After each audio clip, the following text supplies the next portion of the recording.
All right, so I posted up a picture on Twitter on my Volvo on Call Qlik Sense application.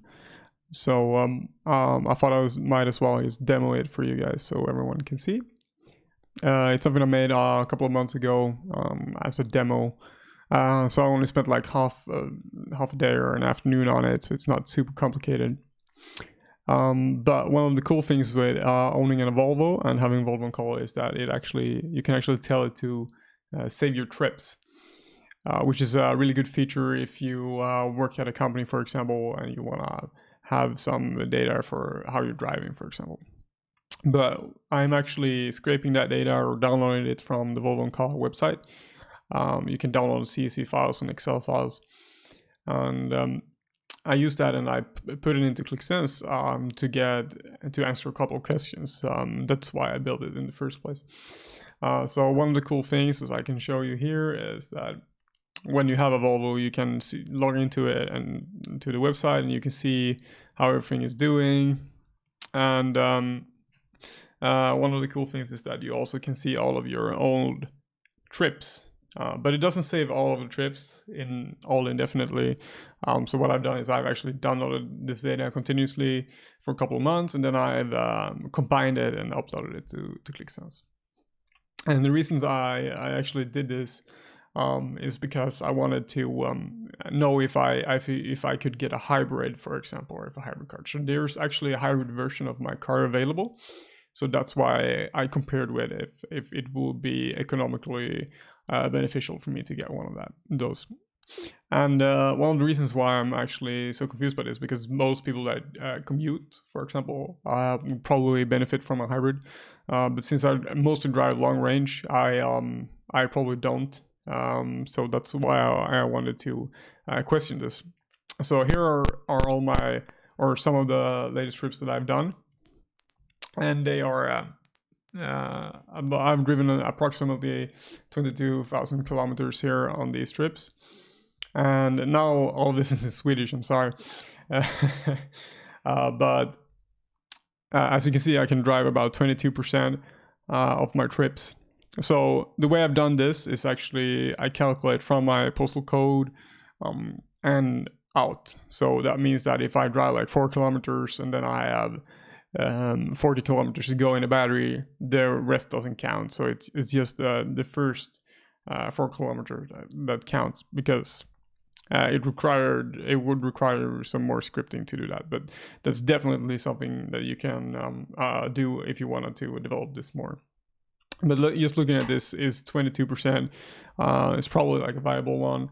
But the coolest thing is that about 70%, if I charged everywhere where I stopped, I would do about 70% of all my kilometers on electricity. That's actually pretty amazing, considering I mostly drive long range. Or that's what I thought, at least, before I looked at the data. Since we use Qlik Sense and we have the power of the Kicks engine, we can actually select some of this data. So I can, for example, look at this data here, which is sub 10 kilometers in distance, for example, and where this leads us. So if you just look at same where I go intercity or within a city, those are mostly just within Lund, where I live. And you don't have to worry, because I'm actually moving pretty soon. So even if you can probably figure out my location from watching this movie, but I'm moving in 3 weeks, so it's not going to be a problem. So as you can see here, I drive a lot of different within Lund, actually a lot more than I would hope to. But most of these are actually picking up stuff and then going somewhere else, or at least that's what I hope. So another cool thing is that you can actually look at from if you take this graph up, for example, you can watch like when I'm going from Lund to Malmö, for example, what am I driving at that time. So as you can see, I usually start at home, but I've started at some other places as well, and then I drive different locations. But one of them is actually, or most of them I think is actually here. If we do yeah, you can see I drive a lot around here, and that's because IKEA is there. So that's one of the reasons for it. And if we just look at Malmö, this is within Malmö, for example, where I've driven. This is actually really cool because you can look at behavioral patterns, for example. You can actually use this graph as well to look at what trips am I doing in this direction, for example. If I just want to look at these, oh no, I got some weird trips as well. Yeah, I guess I go from Landskrona up here or something like that. But then I can just exclude those from the cities here, for example. But yeah, coming back to it's a really good tool if you want to question your behavioral patterns, for example. If you want to figure out is going electric viable for me, is it possible that I could should I have a hybrid or a biogas car, a CNG car, or should I have like a fully electric vehicle? And if you download your data and put it into like Qlik Sense, you can actually figure that stuff out from real data rather than just speculating like, oh, I do trips 4 or 5 times a year where I have to go a long way and that won't cut it. If that's some of the questions that bothers you, you can either get an app, or if you have a car that has that stores this data for you, you can upload it and you can look at the real data and ask yourself, is it possible? These are the trips that I do outside of Lund, for example, or that's going far away, so I can just select these, for example. And these are pretty far away, and then look at how would I ride these paths with an electric car. What kind of car would I need to be able to do this?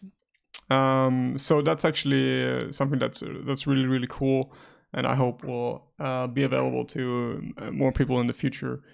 It will be super cool if you could go to a car salesman, for example, and you can be like, hey, here's my app that I've stored the last 30 days of how I'm driving, and then he can just look at that up, and then we can see like, oh, this car suits you better, or this car suits you better, from like both your behavioral preferences and also from an economic preference, and of course from an environmental impact preference as well. So that's really, really cool. I just wanted to show you this because yeah, I think it's pretty cool. I think it has some potential future product idea or something like that. And also I wanted to test my gear. I was thinking about making some more videos. So if you have some comments or ideas, or if you know someone else that has done something like this, or if there's a product that utilizes something like this, please ping me with a comment and a link or something. It would be really nice to read up about more projects like this. So thank you and have a really nice day.